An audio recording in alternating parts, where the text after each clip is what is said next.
Many people, when learning Japanese, tend to skip this one superbly important thing and end up not being able to communicate with people at all. And what happens is, you probably right now know a few words here and there, but because you're not able to form a sentence, when you approach people, you just freeze. And because you freeze, and that sucks, you probably come back home thinking, oh, I gotta learn more words. And you tend to study more, but the more you study, you realize it doesn't work in the real world. So, because you don't know how to make sentences, right? But fortunately, guys, there's a way out of this rabbit hole. Okay, so today in this video, I'm going to talk about 6 basic particles that you need to know in order to actually start having a real conversation with Japanese people. If you're working, studying, or living in Japan, this video is instantly going to make you sound more natural in Japanese. Let's get started. Before we start, my name is Sean Naren, and I'm an interpreter here in Japan.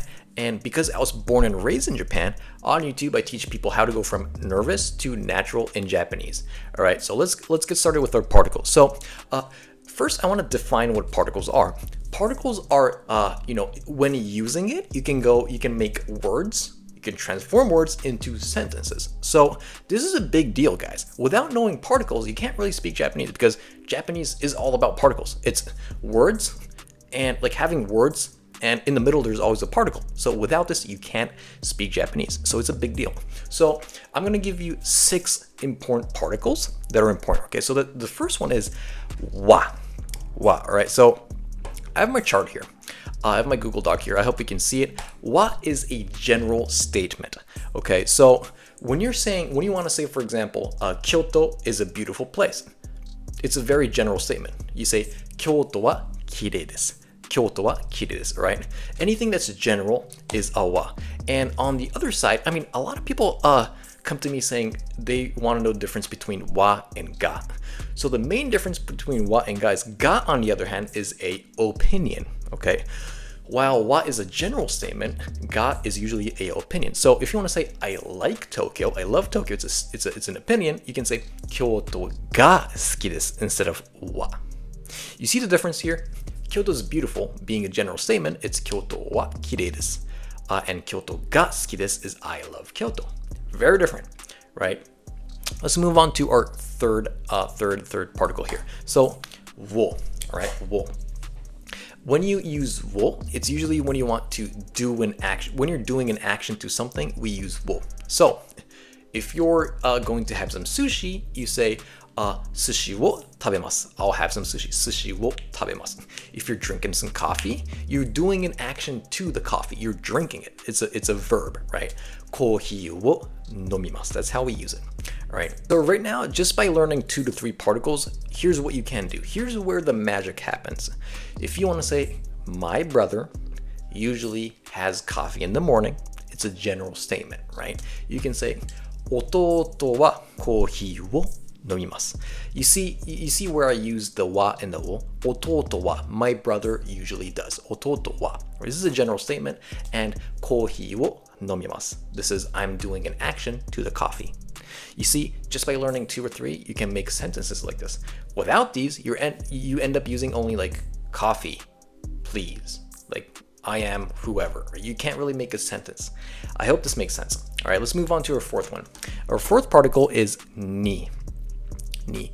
And this is kind of tricky because a lot of people mix ni, with people and like place. So let me explain.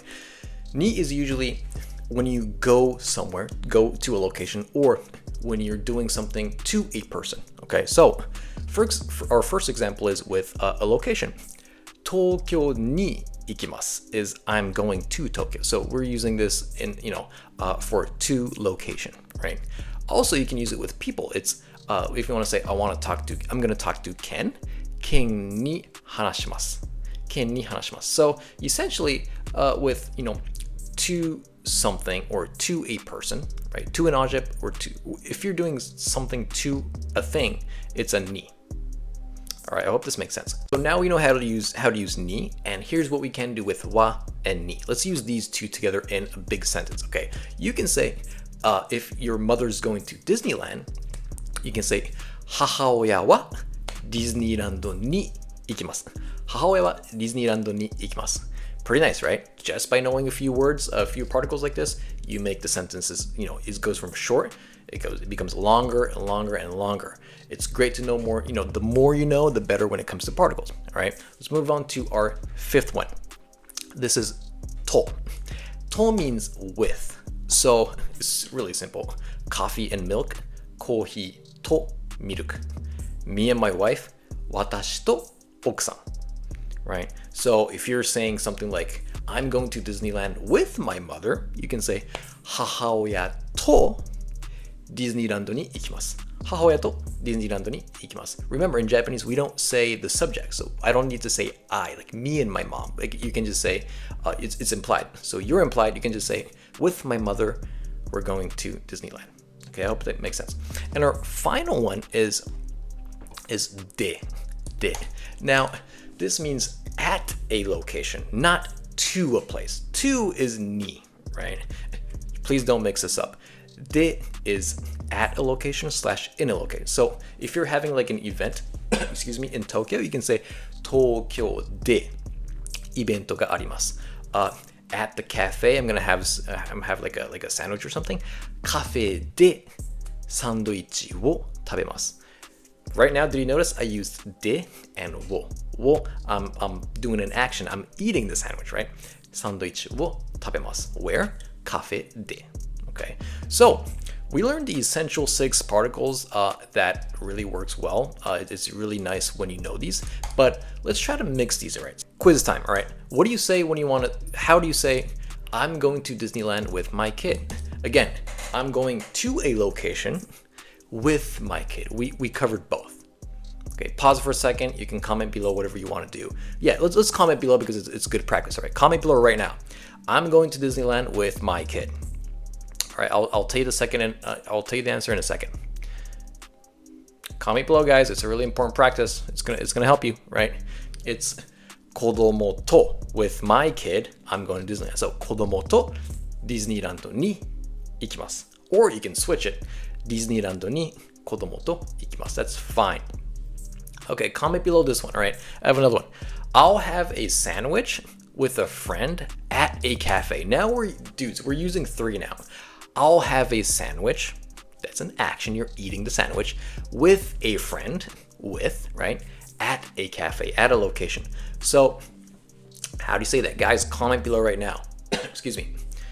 Go ahead, guys. If you're missing out on the opportunity, if you don't do this, you gotta practice. So we say, 友達とカフェでサンドイッチを食べます. You could actually mix the first part. So coffee and friend, you can mix. So you can switch, right? カフェで友達とサンドイッチを食べます. Yeah, the structure really doesn't matter too much as long as you don't miss the particles. So what you don't want to do is like mix the particle. When you're trying to say at the cafe, but you say like at the friend, like 友達で, it doesn't make sense, right? So it has to be with friends. 友達と, that you can't change that. Or at location, カフェで. That cannot change, right? So it always has to be combined. The proper particle and the proper word has to always kind of match, right? I hope that makes sense. Anyways, guys, that was kind of the 6 most important particles that it took me a lot of time to actually figure this one out. It took me like 4 years from 2021 to 2025 this year to actually discover that most of my clients don't understand these essential particles. So I hope that this makes sense, and I really hope that you study this actually after watching this video, because it's really important for you to, repetition is key when it comes to learning, and just me talking on YouTube like this won't change anything, right? You have to comment, or you have to actually study at home. Get a pen and paper, just start writing, okay? Again, repetition is key, and these 6 particles will help you a lot when you want to actually approach Japanese people and talk to them, right? So please memorize these. I'm not going to say memorize 20 words. I'm going to say memorize just 5 to 6 particles, and the words can come in later, right? Anyways, guys, that was Sean reporting from the Nagoya region, and I'll talk to you in our next one. Bye bye.